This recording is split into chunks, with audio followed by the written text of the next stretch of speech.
Do you want to start a company in Germany and not know how? This video is for you. Let's get started. I will break down the process step by step of how we did it and then share some useful tips I had to learn, the mistakes I had to make along the journey.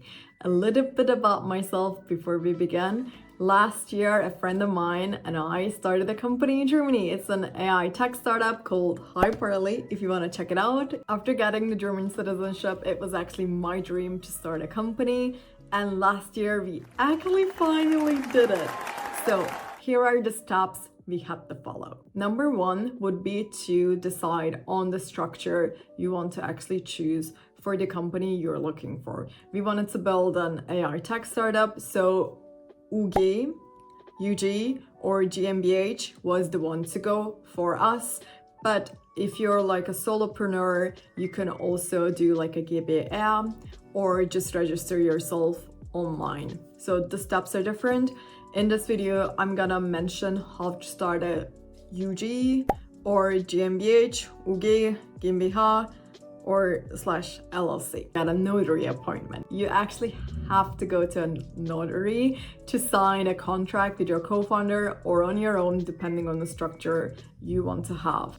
Our first step was actually getting like the contract structure discussed with the notary and then signing it with an appointment. This actually takes a very, very long time in Germany. I don't know why, but finding a notary appointment in summer was next to impossible. So be prepared.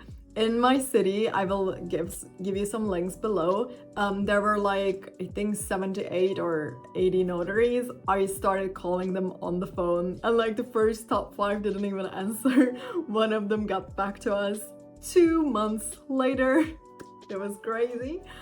Anyways, once you nail down the corporate structure with your notary, you sign this document with a notary appointment and then you just wait to be registered to Handelsregister. What's useful before the notary appointment to actually contact IHK, Industrie- und Handelskammer in German, just write down the name of your company and the purpose and they will check out if it's reasonable to start that company. So the company name should make sense and the description should be meaningful for your company's purpose. You can do that while waiting for the notary appointment, or you can also do that after contacting the notary, depending on how long it will take. After this IHK approval, your notary will also approve your company name and the description. It's written in your company contract. 1, having a company address.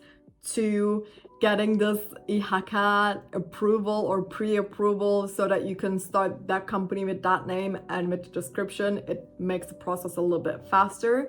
And then just being there with your co-founder after reading the initial contract. So they will go through the contract in your meeting, at least that was the case for us, and you just wait afterwards. But that like contract from the notary, you can open your bank account. We picked Finom as bank account. This is not sponsored, but I'm gonna look into it. We were able to open our bank account within a day or 2, I believe. So it was very fast, everything is online. I didn't have to go there in person. It was very nice. Digitalizing in Germany, I love it. After that, you just wait to be registered. For us to be registered, it was 2 weeks. You get registered in the Handelsregister in Germany. So this is like a huge place where all of the companies are listed in Germany. That takes like 2 weeks. And you get notified from the notary that you're good to go as a company. And with that document, you can get your tax ID. You have to fill out an L-star form for this. It's like a huge long process. But then you would get your tax number. You can also go to a tax advisor to do this. I wanted to do it on my own. I started doing that on my own. Then I was like, this is gonna take too long of a time. So I find a tax advisor. For us to get our tax ID as a company, it took 6 more weeks. And you just got your tax ID via mail delivered to your company address. After 2 months of our initial notary appointment, we got our tax ID. That means we're good to go as a startup, as a company to do business in Germany. The whole process takes like 2 to 3 months. You should plan accordingly. Bureaucracy in Germany.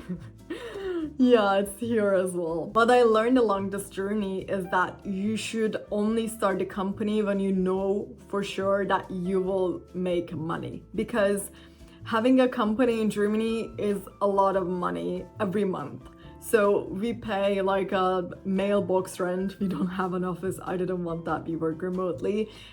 You pay rent every month just to have that company address. You also have like IHK stuff, and then this radio Rundfunkbeitrag comes again in Germany. Oh my god, not this again, but yeah, it's that again. You have to pay it, so you get a lot of bills out of nowhere. So if you're ready to make money, only then start the company. I think it was a little bit too early for us, but I don't regret it. I learned a lot along the way. Before starting the company, if you're like a tech startup or a startup in general, or a business where you can apply to some of the programs in Germany like Exist or AI Plus Munich, or like other programs I'm gonna list here, you can go for that. Our motivation to go faster was to apply for Google Startups and the Cloud Credits program. We got like 25,000 in Cloud Credits, and I was like, I want that. But you can also wait a little bit, and there are like a lot of programs you can also apply to in Germany. I think it's a great system Germany has to support entrepreneurs at the beginning of their journeys. If you have any questions throughout the whole process, if I forgot something, let me know in the comments below. I would love to help you out. And if you want to learn a little bit about life in Germany, I have a few videos. And if you want to know about the entrepreneurship journey, I will be talking more about AI, entrepreneurship, and founding a tech startup in Germany in the future. Subscribe to the channel. Hope to see you in the next video. Take care. Bye.